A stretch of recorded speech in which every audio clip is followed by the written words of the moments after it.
Hebreos capítulo 12, vamos a leer versículos 1 y 2. Dice la Biblia: por tanto, nosotros también, teniendo en derredor nuestro tan grande nube de testigos, despojémonos de todo peso y del pecado que nos asedia, y corramos con paciencia la carrera que tenemos por delante, puesto los ojos en Jesús, el autor y consumador de la fe, el cual por el gozo puesto delante de él sufrió la cruz, menospreciando lo oprobio, y se sentó a la diestra del trono de Dios. Bueno, es el último culto, la última predicación de este año 2018, y como todo el mundo, a la expectativa, como todas las personas, creyentes o no creyentes, a la expectativa de cómo va a ser el 2019. Sobre todo los venezolanos. Es común en todas las personas de cualquier sociedad, seguramente en otros países también están con este corre-corre del fin de año. Pero los venezolanos tenemos un aliciente, ¿verdad?, acerca de, Dios mío, ¿cómo abordaremos el próximo año? ¿Cómo será esta situación? ¿Será que cambia? Por favor, que cambie. ¿O cómo hacemos? ¿Se va a profundizar? Ay, Dios mío, ¿qué vamos a hacer? Las personas hacen todo tipo de tradición con tal de asegurar que el próximo año sea próspero, sea bueno, o los deseos que se dan unos a otros, que el próximo año venga con prosperidad, salud, progreso y todas esas cosas que los seres humanos comúnmente desean. Las personas son capaces de agarrar una maleta y viajar, dar no sé cuántas vueltas a la manzana. Algunos dicen que hay que vestirse de amarillo para que venga la prosperidad o siempre haya viaje. Algunos también dicen que hay que comerse las 12 uvas. Y cualquier persona está con cualquier superstición con tal de asegurar que el próximo año sea por lo menos mejor. Si nos fue bien, que fuera igual o mejor, pero nunca peor. Algunos pensarán, no, por favor, que no sea igual como el 2018. Pero la comunidad cristiana no escapa de esa expectativa también. Y nosotros podemos ver seguramente, o ya has escuchado a personas diciendo que el 2019 hay que abordarlo con una actitud diferente. Y algunos dicen con fe. Vamos a abordar con fe el 2019. Decreto que este próximo año las cosas van a ser mejor. Decreto que el próximo 2019 económicamente Venezuela estará diferente. Decreto esto, decreto aquello. Y uno se pregunta, y es importante cada uno reflexionar. Acabamos de leer todo el capítulo 11 de Hebreos, que habla acerca de la fe y el testimonio de algunos personajes en el Antiguo Testamento, lo que pudieron hacer a través de esa fe. Y el apóstol Pablo, que es quien creemos que escribió la carta a los hebreos, aunque no se identifica, habla acerca de que nosotros, a la audiencia que le está escuchando y igualmente para nosotros, debemos abordar lo que ven en el futuro, puesto los ojos en la fe. Se habla de fe, confianza, de convicción. Las personas hablan de todo eso. Y lo extraño es que sean lo que sean las personas cuando hablan de confiar, positivismo, esperar o fe, siempre o algunas veces se están refiriendo a cosas diferentes. No nos estamos refiriendo a lo mismo. En la historia de la cristiandad el término fe se ha usado de manera diferente. A veces se refiere, inclusive en las Escrituras, cuando se habla de la fe, se habla de un cuerpo de doctrinas. Guardemos la fe, mantengamos la fe, defendamos la fe. Ese tipo de expresiones se refiere a que esa fe es un cuerpo de doctrinas básicos que tiene la palabra de Dios, que debe ser resguardado a través de cada iglesia local en todo tiempo. También algunos se refieren a la fe con acerca de una actitud de la persona. Mi fe está firme, a pesar de todas las cosas que he pasado. Una manera correcta de hablar. Tengo confianza en Dios, que independientemente de lo que me ha pasado y lo que me va a pasar en el futuro, yo estoy confiado en Dios. Se está hablando de la fe en una actitud. Otra manera de referirse a la fe es una fe ciega. Ese tipo de término surgió mucho en el siglo XVIII, impulsado por el racionalismo, cuyas personas decían que habían cosas en la Biblia que no eran razonables. Entonces decían, bueno, pero hay que hacer un salto de fe, una fe ciega. De todo esto que estamos diciendo, lo que yo quisiera que nosotros nos quedáramos bien claros el día de hoy, es que los reformadores, al retornar a la enseñanza bíblica, pudieron recuperar el verdadero sentido de la fe. ¿Y cómo fue ese sentido que estos hombres de Dios le dieron para que el pueblo de Dios se sustentara sobre este concepto? Ellos hablaban y decían lo siguiente: la fe es una plena confianza en Dios por medio de un conocimiento firme y cierto. La fe, lo repito, es una plena confianza en Dios por medio de un conocimiento firme y cierto. ¿Qué conocimiento sería ese? Y eso es lo que voy a tratar en la exposición de este texto, sustentar. Es muy importante para nosotros defender y mantener claro este concepto, sobre todo cuando hoy lo que se cree que es fe está muy alejado a lo que enseñan las Escrituras. Es muy común escuchar o creer que fe es la intensidad con la que se desea algo. Yo tengo fe, yo deseo de todo corazón que las cosas cambien en el 2019. Y algunos creen que eso es fe, o eso es la fe que se refiere el autor de Hebreos en el capítulo 11. Quiero decirle, no es así. La fe no es la intensidad con la que yo deseo algo, así sea algo bueno.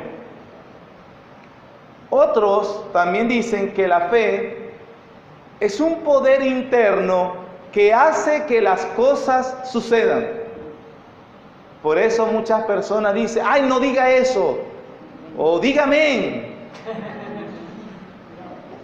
A veces uno, bueno, si Dios quiere. No, claro que Dios quiere. Si Dios quiere estaremos mejor de salud. No, que Dios quiere que estés mejor de salud. Y entonces le atribuyen a eso tener fe. O es la persona que censura todo lo que se dice. Óyeme, yo creo que el próximo año voy a tener problemas económicos. No diga eso con su boca, porque lo que usted declara se hace realidad. Bárbaro. Pero todo eso es con respecto a lo negativo. Y lo están censurando.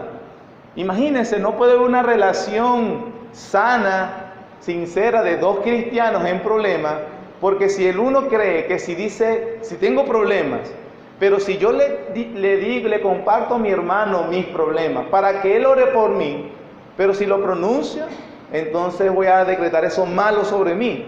Y si él también piensa lo mismo, entonces cuando imagínense una reunión de oración, ¿cómo está? Bien. ¿Todo bien? Todo bien. En bendición, en Cristo, gloria a Dios, aleluya. ¿Para qué es el día de hoy? Para oración. ¿Y de qué vamos a orar? Si estamos bien. ¿Por qué? Porque da miedo o da cierta temor a decir, hermano, estoy mal, me siento mal.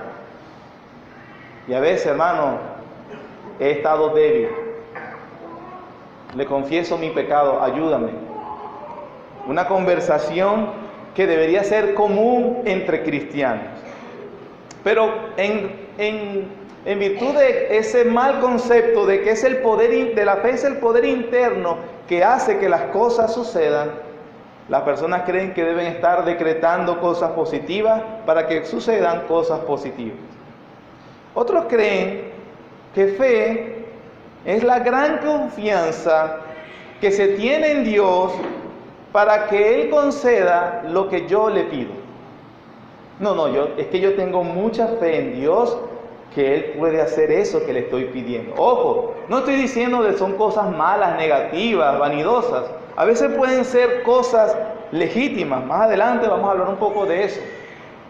Pero se cree que es la fe entonces, es esa confianza que yo tengo, esa seguridad que yo tengo, que yo manifiesto, de que Dios me va a conceder eso que yo tanto le pido y deseo. Queridos hermanos, eso no es la fe. Y aunque haya diferentes maneras de decirlo, estos ejemplos que acabo de dar, vemos que todas tienen un centro en común. ¿Y cuál es ese centro en común? El hombre. El hombre es la fuente, la base, la fuerza y el productor de esa fe. Ese concepto, con toda responsabilidad, y lo vamos a ver aquí ahorita, es erróneo, mi querido hermano. No es correcto. Nuestro texto en Hebreos 12:1-2 nos va a ayudar a aclarar cuál es la idea que el Espíritu Santo se proponía que tuvieran aquellos a quienes se le escribió por primera vez esta carta y nosotros también. Dice el versículo 1: por tanto, nosotros también, teniendo en derredor nuestro tan grande nube de testigos, despojémonos de todo peso y del pecado que nos asedia y corramos con paciencia la carrera que tenemos por delante.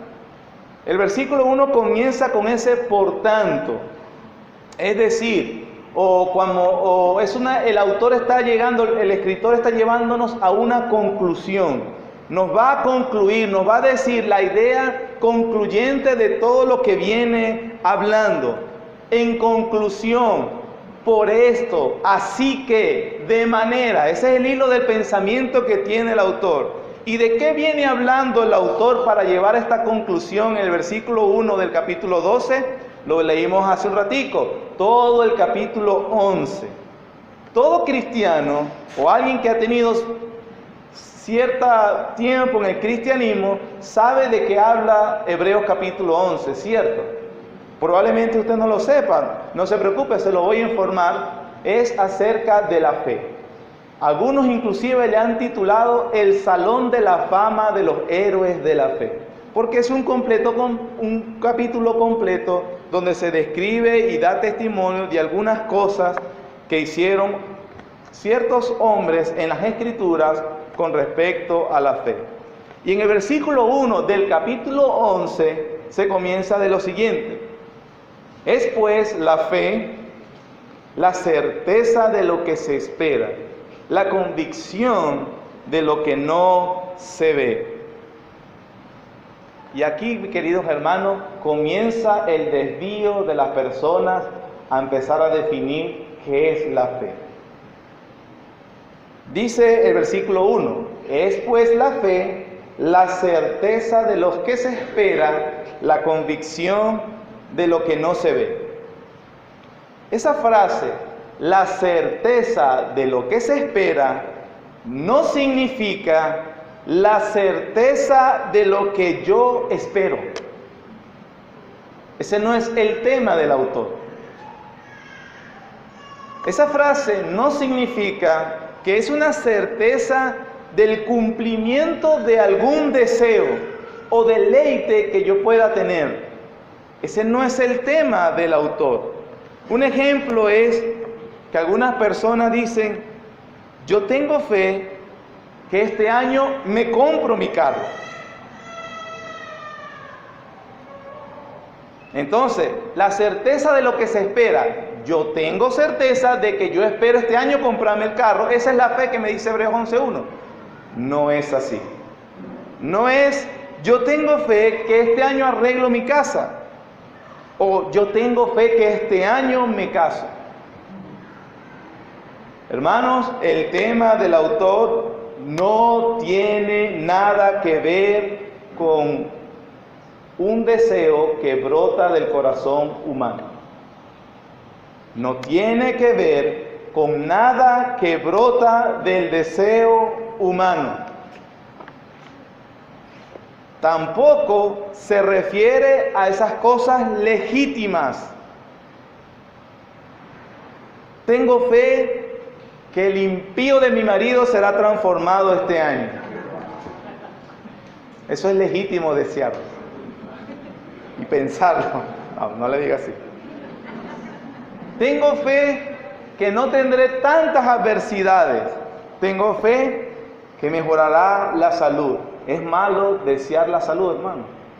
No es malo en sí mismo. ¿Es malo desear que las cosas económicamente cambien?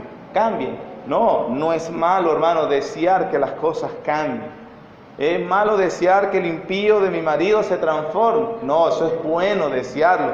O la impía de mi esposa se transforme.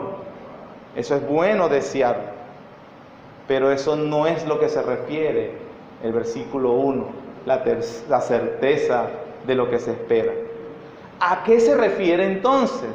¿Qué es lo que quiere decir? El contexto completo nos enseña que es una plena confianza en Dios ante su voluntad que nos ha revelado. Es una plena confianza a esa voluntad de Dios que nos ha revelado desde que Adán cayó. El versículo 2 del capítulo 11 dice: porque por ella alcanzaron buen testimonio los antiguos. Y comienza entonces a dar una lista de ejemplos en la historia de la humanidad y sobre todo ejemplos de hombres que Dios usó, que pudieron hacer o cómo atravesaron las circunstancias que tuvieron que vivir apoyados en esa fe. Comienza, por ejemplo, hablando de que la fe entendemos haber sido constituidos en el universo, de modo de lo que se ve fue hecho de lo que no se veía. Habla de Abel, por ejemplo, que Abel, debido a esa fe, le ofreció un mejor sacrificio a Dios que Caín, su hermano. Nos habla de Enoc, que vivió una vida de tal manera que en la voluntad de Dios lo traspuso, se lo llevó al cielo sin ni siquiera tener que ver la muerte. Misterios del Señor que actúa como Él quiere. Dice también que inclusive Noé construyó un arca y se preparó acerca de cosas que nunca habían sucedido. Por ejemplo, la lluvia para esta época de la creación no existía. También dice que por la fe Abraham, siendo llamado, salió de su parentela, ofreciéndosele un hijo, siendo ya bastante mayor, tuvo un hijo. Sara, siendo bastante mayor, tuvo también descendencia. Por la fe también, o por esa fe, Abraham no dudó en sacrificar al unigénito, al hijo que tenía con Sara. No era su único hijo, disculpen, ya había tenido otros hijos. Sin embargo, en el que se le había hecho una promesa, no dudó por esa fe de sacrificarlo. El autor explica que inclusive él confiaba de que Dios lo podía resucitar de los muertos. Y por la fe una serie de cosas se pudieron hacer. Versículo 39, versículo 32 del capítulo 11 de Hebreos. Dice: ¿y qué más digo? Porque el tiempo me faltaría contando de Gedeón, de Barak, de Sansón, de Jefté, de David, así como de Samuel y de los profetas, que por fe conquistaron reinos, hicieron justicia, alcanzaron promesas, taparon bocas de leones, apagaron fuegos impetuosos, evitaron filo de espada, sacaron fuerza de debilidad, se hicieron fuertes en batallas, pusieron en fuga ejércitos extranjeros. Las mujeres recibieron sus muertos mediante resurrección, mas otros fueron atormentados no aceptando el rescate a fin de obtener mejor resurrección. Otros experimentaron vituperios y azotes, y a más de estos prisiones y cárceles. Fueron apedreados, aserrados, puestos a prueba, muertos a filo de espada. Eso es por la fe, ¿oyeron? Por la fe que estamos hablando. filo de espada, anduvieron de acá para allá, cubiertos de pieles de ovejas y de cabras, pobres, angustiados, maltratados, de los cuales el mundo no era digno, errando por los desiertos, por los montes, por las cuevas y por las cavernas de la tierra. Y todos estos, aunque alcanzaron buen testimonio mediante la fe, que dice, no recibieron lo prometido, proveyendo Dios alguna cosa mejor para nosotros, para que no fuesen hechos perfeccionados aparte de nosotros.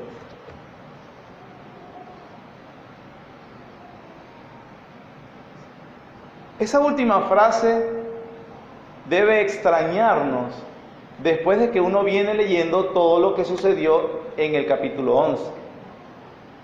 Porque después de decir que Abraham hizo aquello, Abel hizo lo otro, Moisés pudo hacer aquello, Enoc pasó a esto, aquel hizo aquello, las mujeres recibieron sus muertos.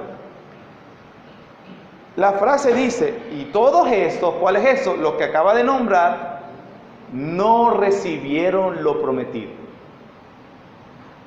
¿A qué se refiere? Porque ellos no vieron ese cumplimiento si cuando uno lee, uno ve como que sí se les cumplió lo que buscaron. Abraham tuvo el hijo que tanto deseaba.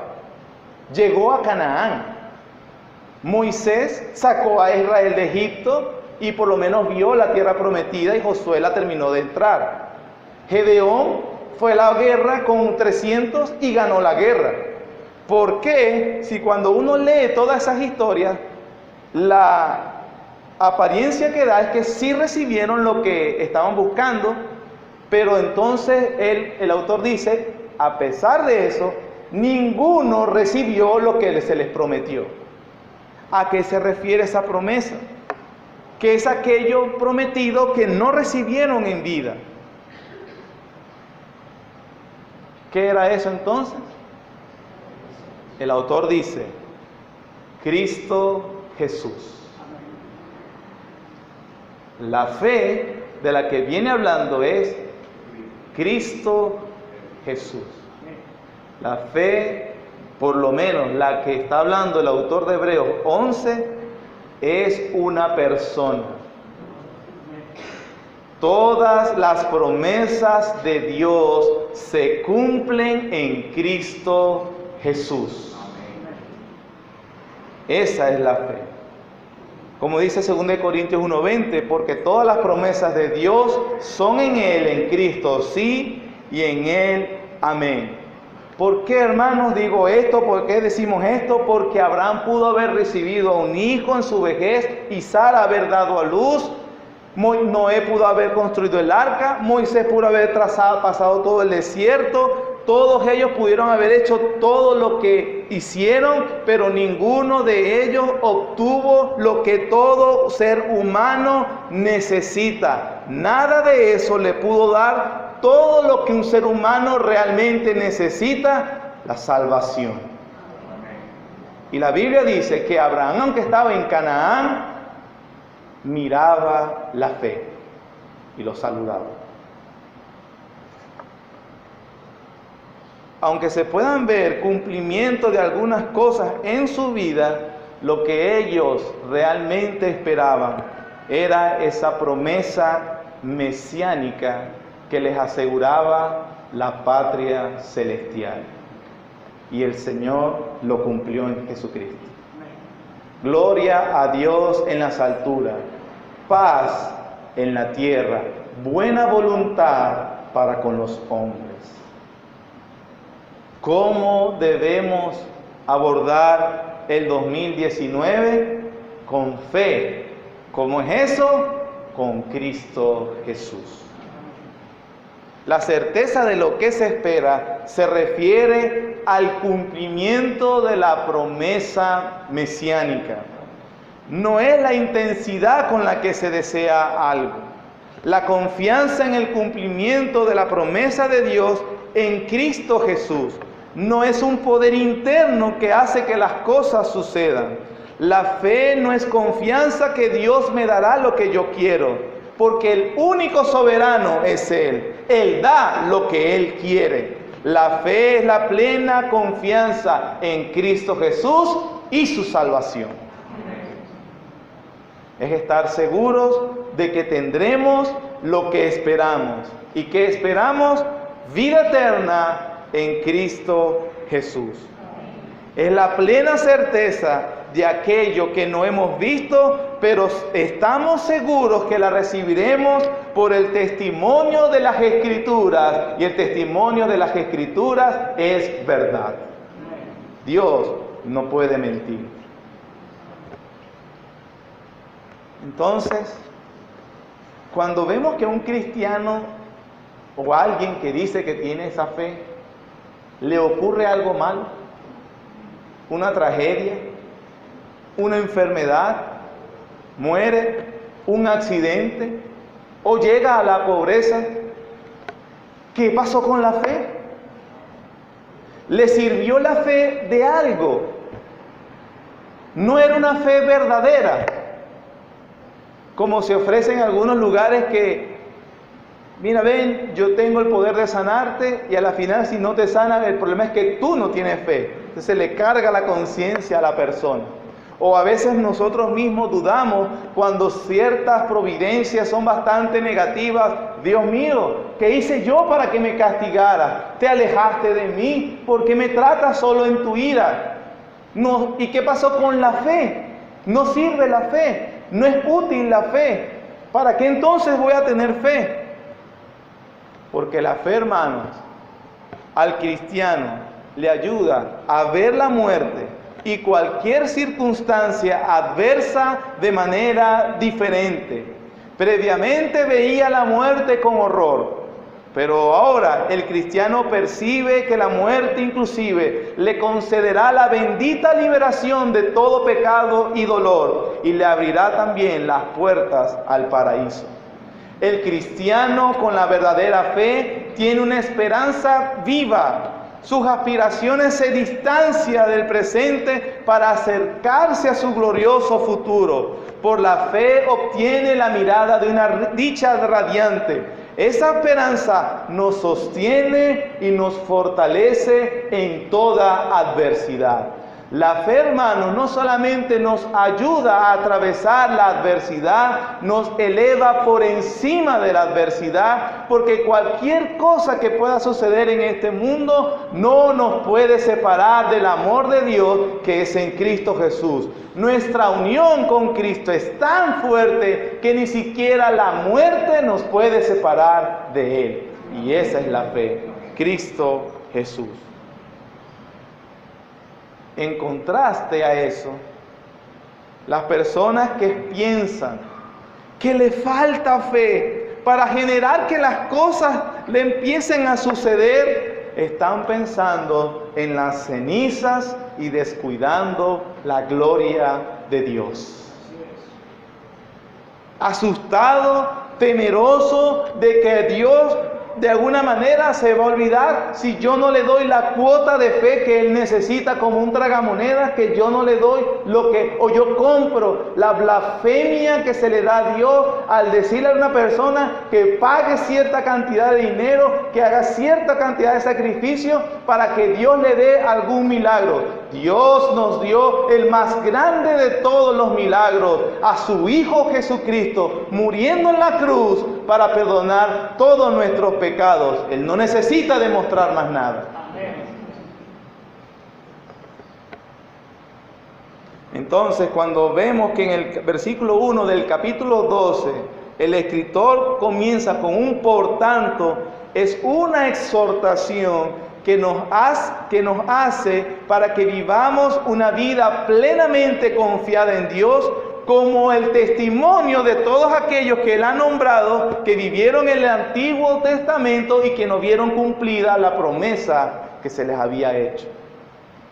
Es un llamado, teniendo en derredor nuestro tan grande nube de testigos. ¿Quién es esa nube de testigos? Los que acaba de mencionar. Ellos mostraron una plena confianza en Dios y su salvación, aunque no veían la promesa de Cristo Jesús. Es una multitud de hombres y mujeres que nos exhortan a serles fiel a Dios, sea cual sea las circunstancias. Es decir, que no hay excusas, que no hay excepciones y que no hay justificaciones. Pastor, es que no me puedo aguantar la tentación. Esa mujer me atrae y caí, pero es que es muy difícil, yo no puedo. En ese escenario se levanta un José, en condiciones mucho más difíciles de las que cualquiera de nosotros pueda sufrir, porque esa mujer literalmente era la dueña de él, literalmente tenía la vida de él en sus manos. Él estaba alejado de su familia, alejado de su tierra, alejado de cualquier persona en cual le pudiera dar mal testimonio. Y él se paró y huyó. Y dice la Biblia, por la fe, por Cristo.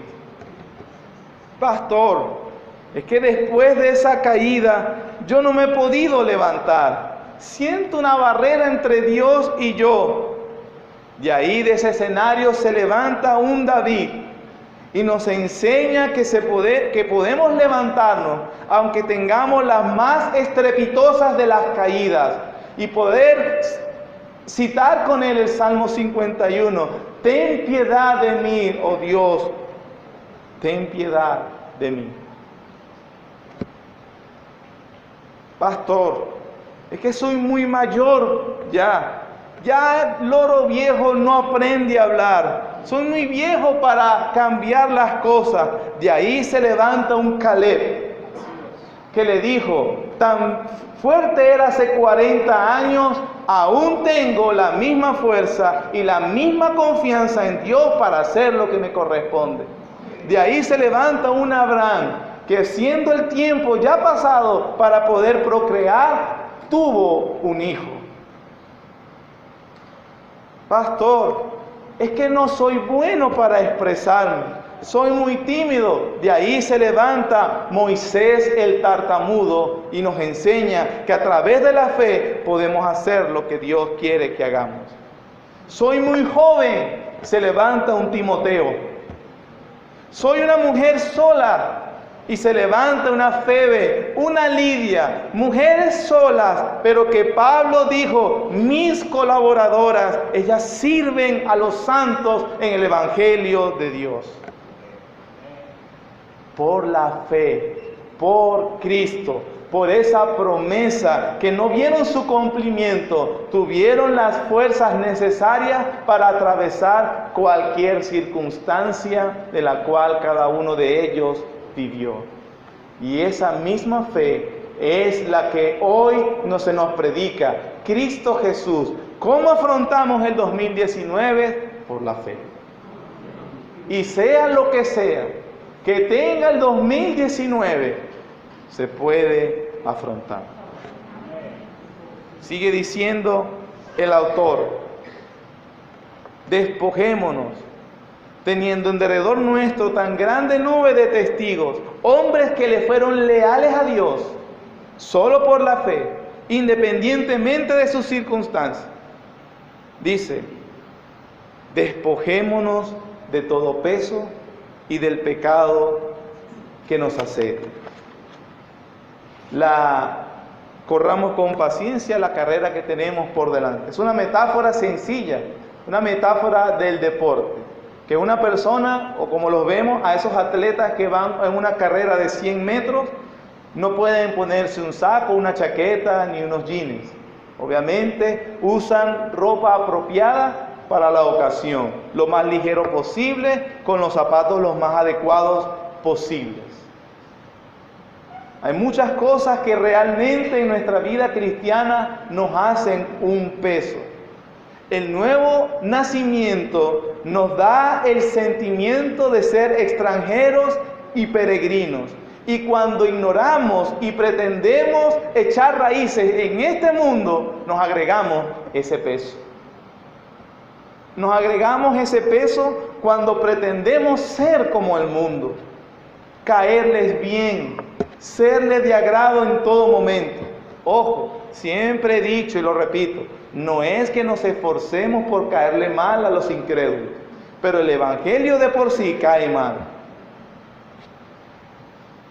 Por cierto, unas palabras de ánimo, porque sabemos que mañana, 31 de diciembre, la mayoría tendrá una reunión con sus familiares.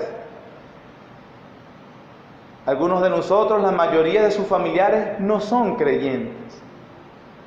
Y obviamente, si tú has nacido de nuevo, está esa sensación de que eres extranjero y peregrino, que podrás estar en tu propio país, con tu familia, con personas de tu misma sangre, y estar en una reunión. La verdad es que no soy de aquí. Eso no es razón para entristecernos, ni para mantenernos cabizbajos, sino para darle gloria a Dios. Señor, no soy de este mundo. Porque las conversaciones ya no me dan la risa que daban antes.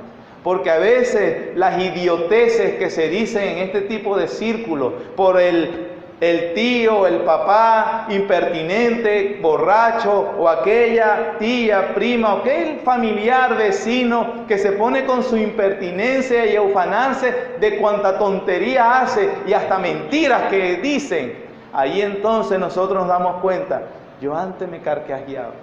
A la final uno también termina, todas las reuniones es el mismo cuento. No sé si me he dado cuenta. Ya uno sabe que es mentira. Todo el tiempo el mismo cuento, la misma risa, el mismo propósito. Uno comienza a verse totalmente diferente. Eso es razón para glorificar a Dios.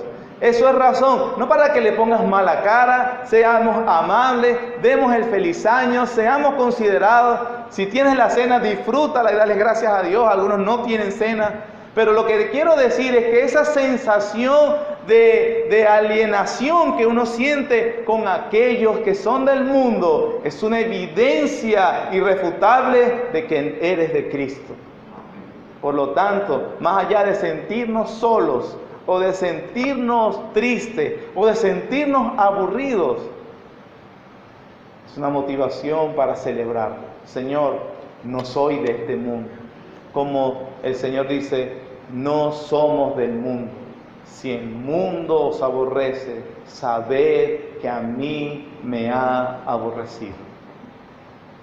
Y todas estas fiestas, todas estas reuniones de estas fechas, si bien a veces también nos ayudan a ver familiares que viven en otra ciudad y que amamos y que extrañamos y que nos da gusto ver, nos termina convenciendo de que somos de otro mundo, que realmente hemos nacido de nuevo.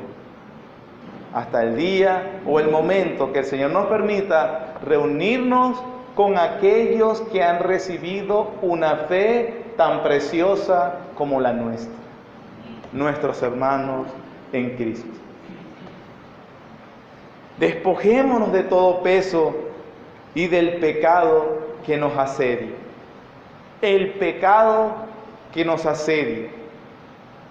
Fue como en aquel primer caso de consejería. ¿Sabe cuál es el primer caso de consejería en la humanidad? Dios dándosela a Caín. Dios mismo. Y viene Caín, se siente mal, se le demudó el semblante porque la ofrenda de Abel lo exponía a él como incrédulo.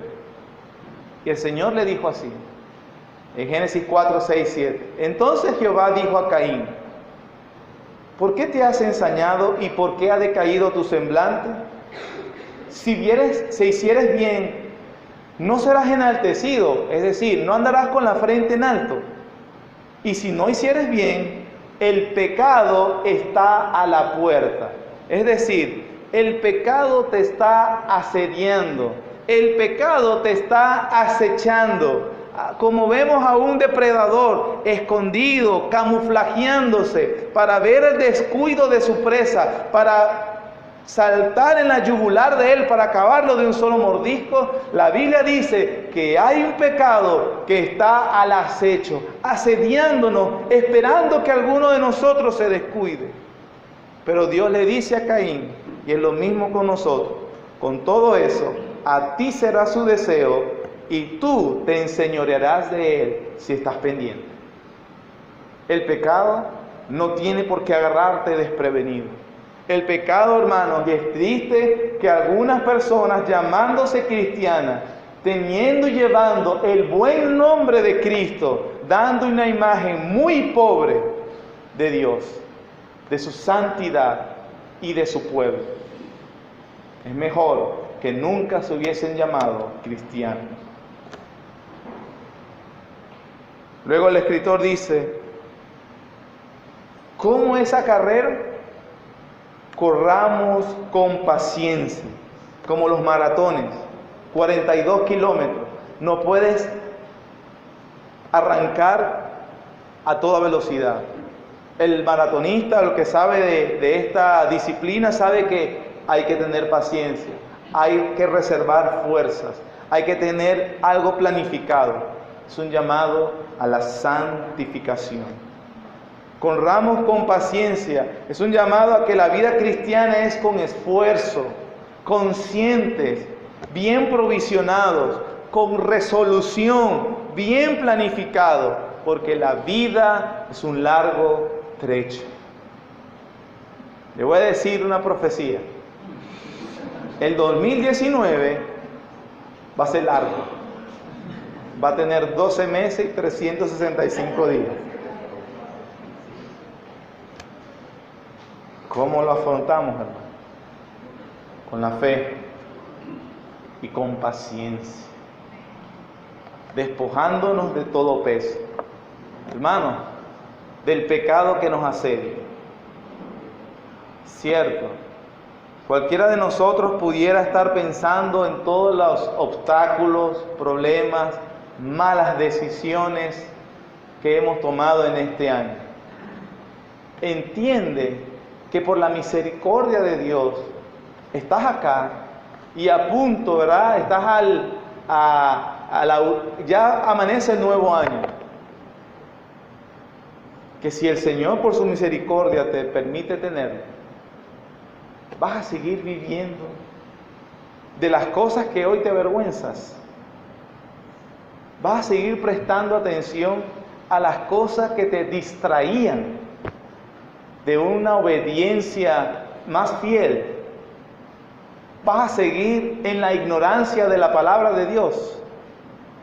Vas a seguir posponiendo siempre la santidad, la resolución, el compromiso y la lealtad a Jesucristo.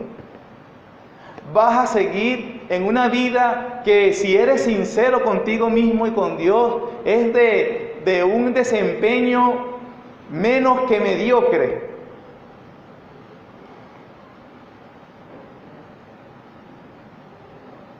El Señor entonces nos llama.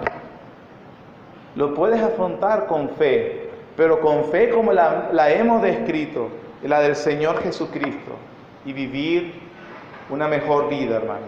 Una vida que glorifique al Señor. Para concluir, vemos entonces la importancia de aclarar lo que es la fe, que es una persona, que no se trata inclusive de una fe que obra milagros y echa fuera demonios, como se quiere plantear hoy. Usted dirá, pero los apóstoles hacían eso. Sí, es cierto, la Biblia lo dice. ¿Sabe que entre esos 12 también Judas echaba fuera demonios? También Judas hacía muchas de estas sanaciones. También Judas anduvo con el Señor Jesús por 3 años y al final no era hijo de Dios. No es entonces la fe, no se trata de que si bien el Señor la dio a unos hombres dándonos a entender el Evangelio para confirmar el mensaje y para cerrar el canon de las Escrituras, una vez ya cerrado no es necesario ninguna confirmación, ella se autentica a sí misma la palabra de Dios. No es la fe, no es un mero reconocimiento o asentimiento a las verdades divinas. Sí, Jesús es Dios, sí, Jesús es Salvador. La Biblia dice que los demonios creen eso y tiemblan, y no por eso tienen perdón de pecado. No hay una obra de gracia verdadera en el corazón que nos confirma ser genuinos cristianos. Como dijo el puritano Thomas Manton, en la fe el alma se arroja en los brazos de Jesucristo y descansa sobre la persona del Salvador. La fe es la promesa es el cofre y Cristo la joya de ese cofre que la fe abraza. La promesa es el plato y Cristo es la comida en el que la fe se alimenta. La fe son los ojos del alma que se abren para ver a Cristo en su belleza, su gloria y que le deseemos. La fe son los pies del alma que corren hacia Jesucristo. La fe es un don de Dios.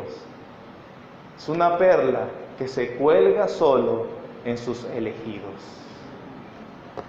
Por gracia sois salvos, por medio de la fe, y esto no de vosotros, pues es don de Dios. Oremos. Gracias, Padre Santo, por ayudarnos a entender tu palabra, a través de esta predicación, Señor, lo que se expone en tu palabra, poder afrontar no solamente el nuevo año, porque precisamente mañana terminaría este año, pero que todo en nuestra vida sea filtrado por la persona y la obra de Jesucristo. Y todo aquello que vayamos a emprender, Señor, de una manera legítima, esté sustentado y descansado en la gloria de nuestro Salvador y nuestro Señor. Ayúdanos, Señor, para que afrontemos verdaderamente las cosas con la fe, con Cristo Jesús, la certeza, la confianza de que tú has cumplido tus promesas en nuestro Salvador. A ti la gloria, Señor. Amén. Amén.